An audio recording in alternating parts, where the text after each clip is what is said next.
Mr. John Jones. How are you? The flesh. I'm doing well. How are you doing? I'm good. Yeah, it is you in the flesh. It feels like it was just yesterday you and I had our intro call. Oh, yeah, it was. It was a nice day and at the ranch, so still smiling. Well, I mean, you're living the life. Do you know how I found you? I don't. Well, I looked up the trifecta of keyword searches: construction and fishing and bass. Okay. I can look Because at I that. thought, hey, I bet you my audience would love to hear somebody who understands construction and fishing and bass. And truthfully, I was looking for something for my buddies and I had to go for a fishing trip. But you came up as you make lakes. Fact. My wife calls me the Prince of Minnows. The Prince of Minnows. I won't ask what you call her. Yeah, fair enough. The princess. The princess. Hey, let me start the way I start all of my podcast episodes. John Jones, who the heck are you? And how is it you come to be speaking to all these construction professionals around the world? Well, you already told everybody how I came to be speaking about it. But who I am is a certified fisheries biologist. I went to school to be a fisheries biologist. Actually, I went to school to be a pro fisherman. Turns out I'm not nearly as good as I thought I was. And this has been a nice consolation prize. So, degree from A&M in fisheries management, and today and president of the Texas Aquaculture Association and other boards and advisory committees. But at the end of the day, I love fish and I love improving land and making it hold water and making something that lasts for generations. After I'm gone, they'll still be there, those ponds and lakes, and that makes me happy. Yeah, no kidding. Somewhere for me to take my kids or grandkids down to fish, but on the property, right? Yeah, it's nice.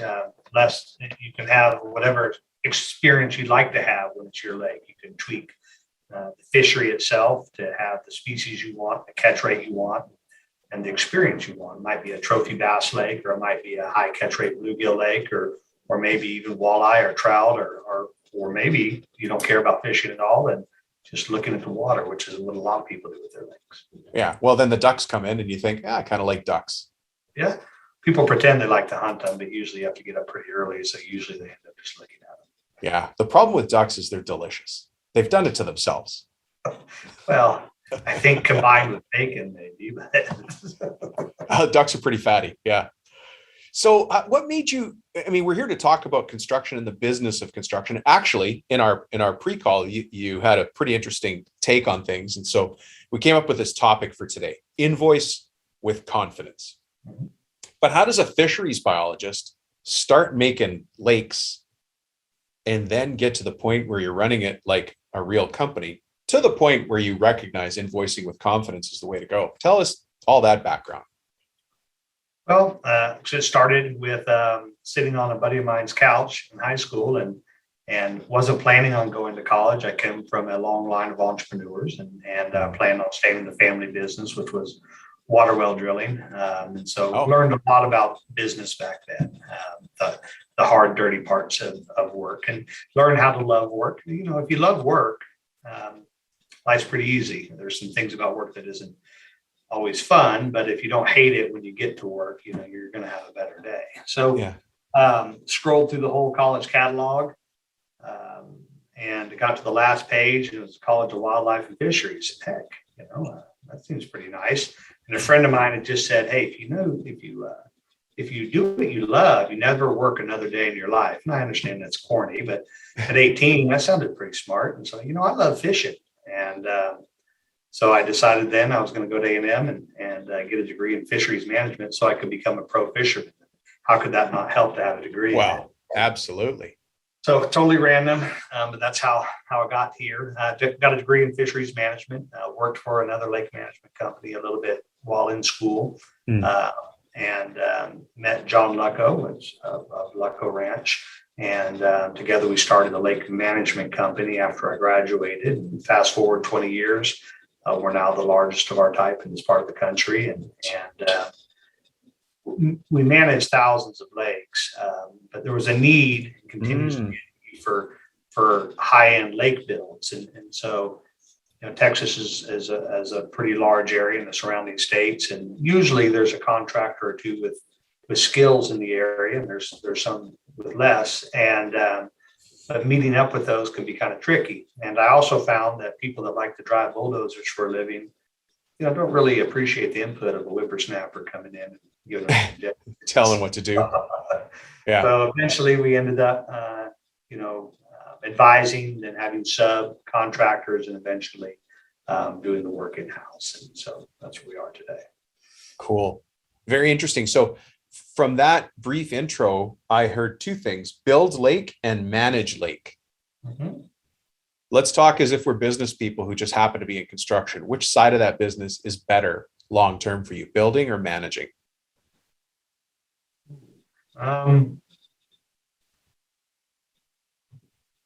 Well, for us with building, it wouldn't come without the managing. I enjoy the management. I enjoy the text and the pictures and all the things that come along with managing lakes. Every weekend I get pictures from clients showing their kids or grandkids, but I think I probably enjoy the process of building more. And what I mean by that is to go look at something that's great, that's been around for millennia, and saying, this could be even better, and enhancing what's there, recognizing the bones of the project, not seeing what's there today, but what could be there. How do you work with what you have as opposed to against it? And I love seeing that. I'm a pilot, I think you're aware of it. And I love flying over the country and seeing lakes that our guys put together, for agricultural use, but they have many other side benefits. Yeah. Does this fall under an agricultural use? Because you're not making stock ponds. You're making most of our lakes are built for agriculture. So there are exceptions, of course, but most of our work is rural for livestock water. That's the basis of it. Oh, so these are livestock water lakes. They're not necessarily a lake that's made so you've got, like a shoal that's got insect production so you can go and fish and it's self-sustaining. I think a lot of those things come by, I won't say accident, but come with proper design while building a livestock watering pond or lake. And so you can have both. It's not exclusive. A cow doesn't have to just drink out of a water trough, and a good viable system doesn't have to be something that only engineers put together and design. And if you recognize the attributes that make both of those, you can blend them. Yeah. So such an interesting application of construction and really excavation. And now let me go down that path for a second. Is the basis of building a lake the excavation and design of the outer edge, or are you building features into these lakes as well as your? To build a lake, first you need to understand the watershed. So that's going to influence everything about the lake, really. And so that's the environment that the lake or pond is in. How much water does it catch? How many acres does it drain? What is the quality of that water? What is the salt content of the surrounding soil? What is the topography like? Does the water come in fast or slow? What is the frequency of rainfall in that area? How many acres of drainage is it going to take? This is the scientist in you coming out. This is the fisheries biologist, front and center. Well, the point of a good lake is just to pause a little water on your place. You're not trying to keep it. You want it to go downstream, and your neighbor have some, and their neighbor have some. You want to build something that's going to last. It's not going to be damaged during hurricanes. You want to put in a proper spillway to pass the water. So the most important part of the lake, I'd say, is probably the spillway. The dam, could argue, is just as important, but a dam is going to stop that water. A spillway is what's going to allow it to pass through safely. Right. Yeah. So when clients call it, without giving any trade secrets away, who's your ideal client? Are they a rancher? Are they a private landowner? It's just for use. Like, how do you figure out when you picked up the phone or got an email from the right kind of client? I think first, they don't have a fixed budget. And so you don't want somebody that says, hey, I want X for this many dollars. That's not it. What you want to do is say, hey, I have this site that I'd like to have water in, and see if that's possible. So somebody that is first saying, hey, I'm not shoving this square peg in this round hole. I want to see, and then see if it's possible and how to do it responsibly. You can usually tell that in a phone call. There's people that are in a giant hurry. There's people that want you just to handle it. There's people that are going to just trying to get a number without any sort of facts, which, you know, is the worst type is that type. And always remember when folks say, you know, give me a number, I'm not going to hold you to it. Of course, they're going to hold you to it. So don't fall for that one. Never heard it before. Yeah, exactly. Yeah, I know, just rough. But, you know, and so somebody that's saying, hey, this is what I'd like, would you look into it? That's great. I no longer go and visit a lot of the sites. We get lots and lots of calls every week about it. So I don't just go look at every site because I could drive my life away and still wouldn't be able to see them. And somebody that looks at the site and says, I'd like to have water here, then really listens when you talk and listens when you suggest other alternatives to what they have. A lot of the folks who work for are really sharp and they recognize that they can hire somebody to just go do what they tell them, but that may not be exactly what they need. So I like that person. Yeah. Hey, I noticed you got covered, or you've got some sort of partnership with Bassmaster magazine. Is that correct? How does that play into this construction side? Well, I think we've been around for a long time in the space, and we're one of the largest companies of our type in the USA. Again, that's not saying a whole lot because there's not a lot of us, and it's not a huge industry. Sounds good though. Put that on the back of a business card. Be proud, right? Exactly. Yeah. And so, you know, that's how I think they came to hear about us, and working with some of our clients that have a lot of publicity out there. Today, we're working with them on a long-term project called Lake Y, which is taking a lake that's to be unnamed in an undisclosed location and making it from a very average fishery into something that's incredible. And over time, without spending a lot of money, using kind of sometimes boring techniques, but techniques that are proven. And over time, we're going to provide a great fishery for all different sorts of species. So I'm flattered to be able to work with them, and I know our team is, and it's a neat project. So clearly you're passionate about fishing, using the resources at hand. How do we translate that into a business? You know, because this is a business show. This is about the business of the construction business. And our topic today is invoicing with confidence. I can know the other 200 topics before this one. Well, again, you know, work started with my parents teaching me I just learned how to love work, and I've always loved work. I'm probably a workaholic, and you know, there's pros and cons to that, by the way. But I am passionate about building great lakes and managing great lakes and doing anything. If you're going to do it right. There's no hobby that I'm involved with that I don't try to do right. And in business, I try to do people right. You know, it starts in business, I'd say, is by doing quality work. You know, and the customer's always right until they're not, but they stay right for a long time. If you do good work and you work smart, you'll eventually have a quality business. I think there's a lot of pitfalls, and certainly there's spots for bad luck to get even the best laid plans. But I found, since I love what I do, it's pretty easy to offer a good product. Yeah. Are you a company that's focused a lot on putting systems and processes in place? Yeah. Yes, I am. Unfortunately, we work with living systems that have a mind of their own, and weather. The water's not supposed to go that way, but it decided it's going to. Yeah. Yeah. So I love great systems. I think it's important to have great people just as much as great systems. But yeah, we have a lot of systems. We use great customer management software to begin with. That's where it all starts. That's the foundation layer. And we have systems for everything we do, from hauling fish to building lakes to, I was sharing with you some of the bid process earlier today. You have to have good systems. It has to be repeatable. It has to be scalable. You know, it's a lot different. There's 50 of us now here in the company, and That's a totally different process than when there was one or two of us. Yeah.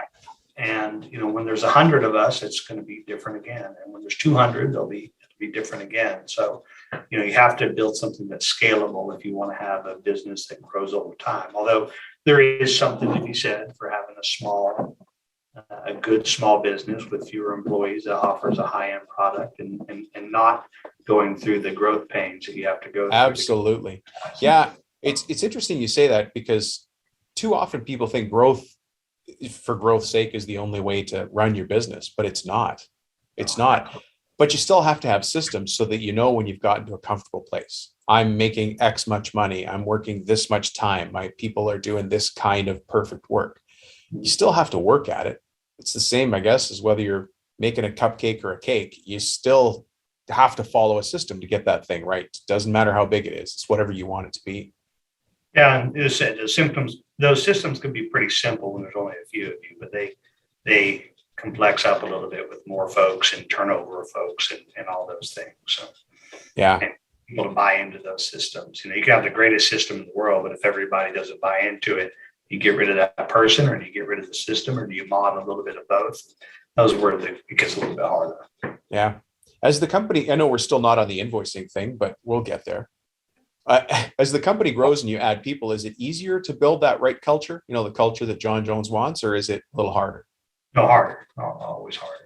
So we've actually changed a little bit from skills-based hiring to culture-based hiring, and trying to hire more for the person than what they're able to do. So we could train them for the most part what they're able to do, but if they don't fit into what we are as a company, it causes issues. And today, in today's horrific labor market, yeah, that's a good way to say it. The gentle way to say it. Mm-hmm. I often say that I shouldn't have to teach you what you should have learned at your own kitchen table. Right. But how many people don't have a kitchen table, didn't grow up at a kitchen table? And so all they do is at work, when they finally get a job, is what they kind of grew up doing. Mm-hmm. Different cultures.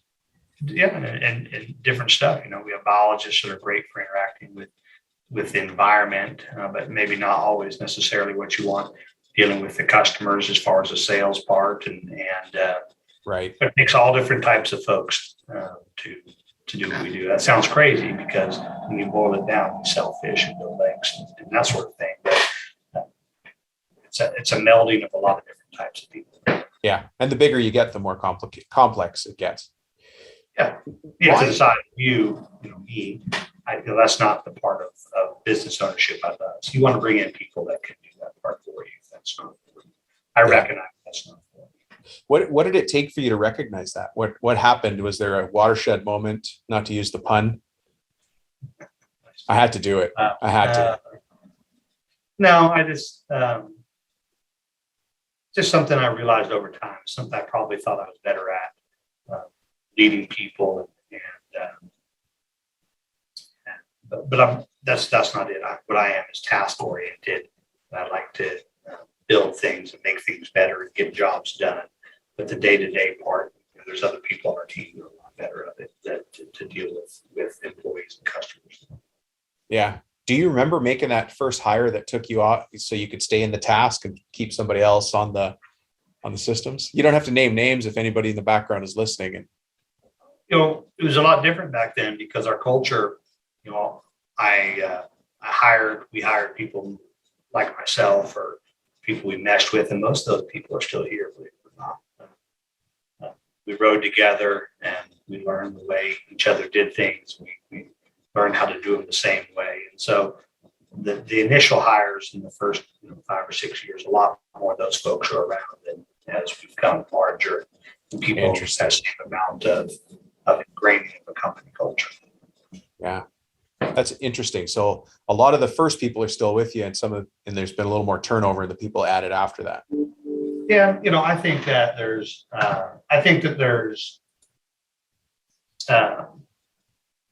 a change in folks and career goals and things over 20 years too. So I think 20 years ago, more people tried to get to a job and a career. Today, people are a little more flighty until they settle down with kids or whatever the case may be. That's right. Yeah. So let's get to this invoice with confidence. How did that come to be a thing inside your lake and pond management company? How to invoice with confidence? Yeah. Well, why? Like, did something happen to make you think, you know what, we should have invoiced faster? Did you get caught in something? Did you get stuck on something? Invoicing has been a thing since the beginning of invoices. So I don't know what the Phoenicians called invoicing, but they probably had problems with it then. I've learned so many things about invoicing, but to start off, when you first start a company, you don't invoice frequently enough. You'll get what's considered a big job at that point, and you'll save it up because you're not sure the customer's ready to see it yet. You want to get everything done. This was my way of doing it. I know there's other folks that like to invoicing, and when the first part, there's a lot of money out on the table to get that in, but I always like to finish the job. And sometimes instead of invoicing weekly or monthly, it'd be a few months, and then you'd send it and feel bad about the total and discount it. And then the customer's upset because it's more than he was planning, even though he or she, even though they'd asked for most of those tasks. So you end up, losing your margin in trying to smooth things out with the customer. And something that is, we don't sell TVs, we sell an experience. We sell, custom solution. Yeah, solution, and it's very custom that can evolve over time. So, one of the things that we do today is we invoice frequently, and that's probably the number one piece of advice I can give to any small business is to invoice weekly. You're going to have a problem. The customer is going to find out very quickly, and you guys can work through it before there's actually a big issue that hurts either one of you. And it's the number one piece of advice I give to folks in my circle starting a company is invoice frequently. And then number two is don't be afraid to charge. Bill with confidence, we call it. Yeah. If you don't charge enough to make a good, healthy profit, you can't stand behind your work. And you're going to have to stand behind your work. Sometimes it'll be your fault. Sometimes it'll be, in our case, Mother Nature's fault, or whatever it may be. But you're going to get a chance to stand behind your work or not. And if you always pick stand behind your work, you'll become a long-term service provider. And if you don't, well, you still may hit that mark, but you'll have naysayers throughout your history that are detracting from your final goal. So yeah, I've done it. I think we've all done it. Taken jobs that weren't the perfect job, and kicked myself while I was doing it. And then as I went and picked up my tools to start the job, I hated the job the minute it started because I knew I'd given something away. And now all I'm thinking about is how can I cut corners to make up the money? And that's not who I want to be as a contractor. I don't want to cut corners. I want to do a good job. Just leave me alone. Let me do the job. But you beat me up on the front end, and now I've got to try and make it up when you're, not watching over my shoulder. That's nothing you want. See, I learned pretty quickly that wasn't the way to do things. Hey, look, cutting corners will always come back to haunt you. Not every instance, but cutting corners as a way of doing business, you will be exposed and you will pay the piper. And all the savings you thought that you had by doing that, you're going to pay that back and more, and you'll have lost something you can't get back, which is your reputation. Yeah. It only takes one time to sully your reputation, one mark, and you can't get it back. And so once you make a commitment to not do those things, you sleep better at night, and still things will go poorly from time to time, but at least, it's not because you're making kind of sly decisions to try to make an extra money. No, you stand for something and you're proud of what you do. Let's take a step back on this invoicing with confidence. Where do you start that conversation with a customer? I imagine is it in the sales process? Is it even above that in the marketing process? Where do you say you're going to be invoicing me monthly? Where's the first time or weekly? I'm sorry. I saw your eyes change when I said monthly. You didn't like that. Where's the first time you tell me about that in my customer experience? Well, my sales team will say it during the initial phone call. And so at my point now, I'm brought in on different projects. people talk to me just for solutions. And so I'm not actually dealing with some of that part of it anymore. Yeah. But no, I want the team to share it with them right away. That's one of those things that it's awkward, but it's really not awkward. You're doing a service and they're expecting to be billed and you're expecting to be paid. So get it all on the table. And once you do that, and you set a precedent, then everybody's on the same page moving forward. Now, to be clear, once a customer has earned our trust and we've earned theirs, we generally bill monthly now. And a lot of our stuff is done on a handshake type agreement. But you don't have that day one. Unfortunately, that's the way the world is today. Yeah. If you're just calling out of the blue and ordering a product or a service, you're going to need to provide a credit card. And once you've done that once or twice, at this point, we know you pay your bills and we provide the service, or you wouldn't be calling us back. And we could get a little bit more lax. You don't want to get too lax because bad things happen. Well, there's people out there who know how to, we don't focus on these negative things, but when you do a deal on a handshake, it's with somebody you know and you've done business with before, and that handshake means something. Well, it's important to note that people are generally happy to use our service. So we're doing something that's fun. And I have folks that are good friends of mine that are in construction. And I would say their day-to-day life is not quite as enjoyable. Everybody's trying to gird themselves from each other. And ours is a little bit more, it's optional, and so I think everybody's a little less guarded in our situation. Yeah. But, I think about other applications, like so's building a deck. Building a deck is optional. I can just get a deck, but I could get a deck that we can have an outdoor tailgating party on, or have my Margaritaville tiki bar, whatever it is, set up on the thing. That comes down a little bit to marketing. Like, how do you figure out? I mean, I guess it's almost obvious who's going to build a lake or a pond. They got to have enough land to do it. They've got to be the decision maker, and they got to have the money to do it. Well, and going to your deck analogy, there's a person to build the cheapest deck with the sorriest wood and the least amount of screws and a lack of spec, and the lack of spec is where people can get real sideways on bills. Oh. If you don't lay out, if the owner doesn't know exactly what they want, it's your job to draw that for them, or to share the vision to make sure that you're on the same spec. People say, hey, I'd like a 10-acre lake. And I have a quote for $50,000 and $500,000. And we can all say that those can't be the same lake. Okay. So, one is a bicycle and one's a Maserati. Now, you may want a bicycle and maybe that's $50,000, or you may want a Maserati. So you have to be clear. It's the same thing with a house. Well, I want a 3,000 square foot house. Well, what does that mean? 3,000 square foot house could be really bare bones and pre-built almost, or it could be incredibly custom with Italian marble throughout. And so being clear about what the specs are between the two of you are really, really important. You can take into your deck. If a person calls, I'd like a deck, what's your price? Well, it's probably not going to be a client that I want to have.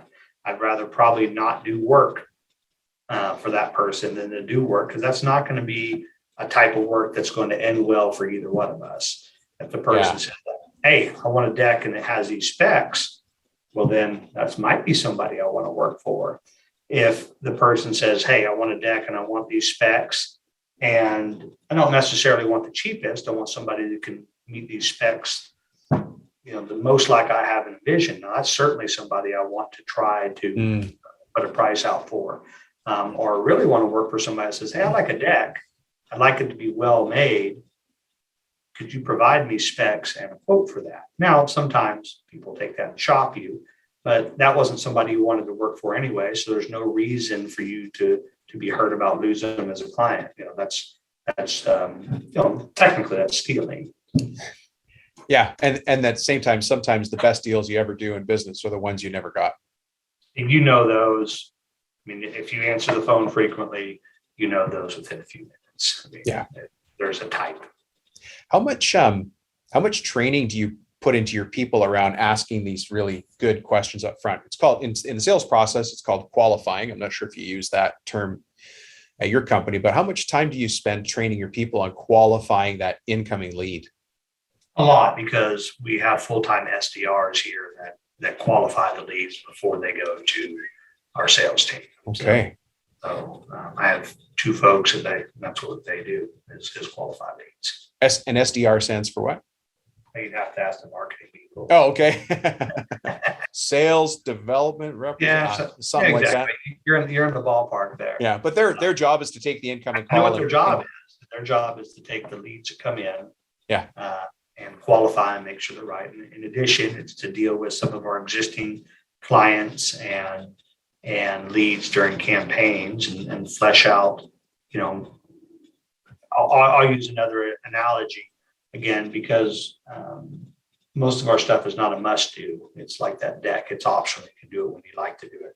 So we'll reach out to certain classes of leads or types of leads at different times of the year. Say, hey, would you like electrofishing survey or a floating dock? And they might not want it for 10 years in a row. In year 11, they got a nice bonus at work and they're finally ready for that, right, for that dock. And so that's their job, is to kind of be that intersection point between when they're ready to do it and we offer that service. Yeah. I saw that electrofishing survey on your site. And I'll tell you the first thing that came to my mind, but I'll ask it as a question. What's the craziest thing you've found, unexpected thing you found when you've gone to survey a lake? A lot of things. So if you like to pee your pants. Well, yeah. I don't like to talk about it, but since you asked. If you're on the front of a boat and you were to shock say a cormorant or some other diving duck, and have it fly at your feet when you're not expecting it out of the water, that'll scare you. At one time, we brought a beaver into the boat, and you got beavers in Texas? Yeah, I didn't know that. Yeah. But I'll tell you that a beaver is not nearly as cute and cuddly when it weighs 60 pounds and has those big teeth coming at you. Yeah. And I've seen some really amazing fish, several gar that I consider the world record or in the world record class. And were those stocked in there, or did they just find their way through find their way in kind of more riverine type systems, oxbow lakes, that sort of thing. Right. And then just eat all your feeder fish at their content. Yeah. But generally a lake that has a lot of gar is not going to be a primo sport fishing destination because it's getting some sort of flooding influence from the river. So okay. The system isn't static enough to produce great fish, but big catfish, and bass over the current state record. So all those are pretty special things. So that's all of those are cool. And I've never seen a gar, and I've never caught a gar, and I'd love to catch a gar. Well, there's plenty down here. Get a plane ticket. Well, you already told me about the boars out in your backyard. Now there's gar. This trip's getting better by the minute. Lots of danger. But we have problems out here with people releasing goldfish that then turn into, budget koi, huge, in bodies of water. And then what's the other one? A snakehead fish? Snakehead, yeah, they're around. We don't have them here that I'm aware of yet, but we will.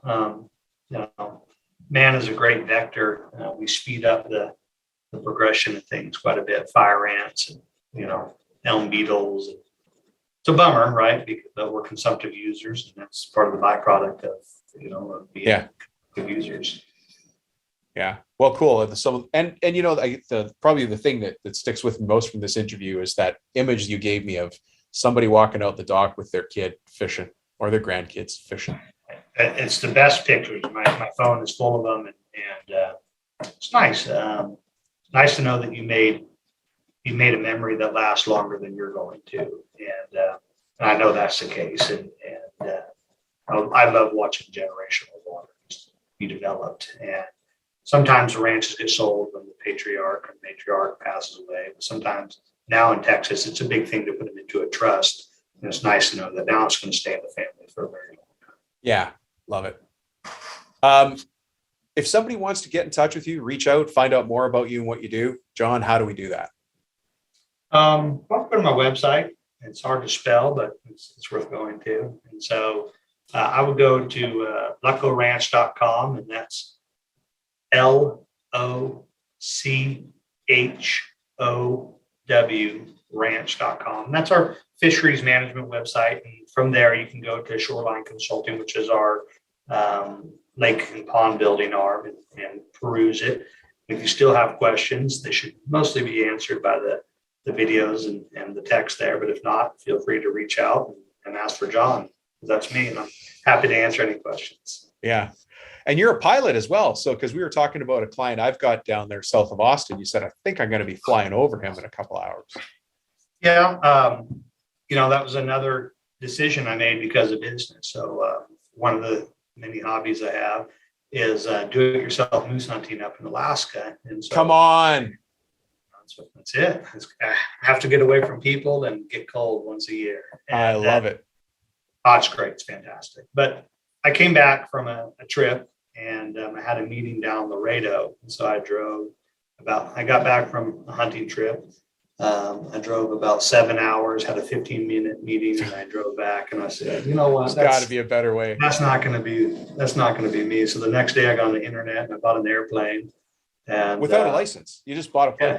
Yeah. Well, I knew if I bought a plane, I would find a way to get a license. So then I drove up to our local airport and just started walking around asking if anybody would teach me. And I found an instructor who did. You are a business owner. Fire, aim, fire. I love it. Yeah, it works. And I would say that, it's been one of the greatest things. I ended up not really flying a lot personally. It's kind of a dream when you think about the plane that you'll go do all these things. But I don't. What I do is I fly to and from Lakeville consults and management consults, and it's been great. I use it as a pickup, so it's not a luxury item for me. It's just a faster pickup, and it's been one of the greatest things I've done is learn how to fly. It's opened up so many doors, and it's been such a time saver. And now, as our company has grown, maybe it's a little bit less so. We have different team members that do parts of what I used to do that maybe I do less of it, but I'd highly advise somebody that has a real need to become a pilot to become one. Yeah. Well, hey, there's lots of guys that listen to the show that do highway construction.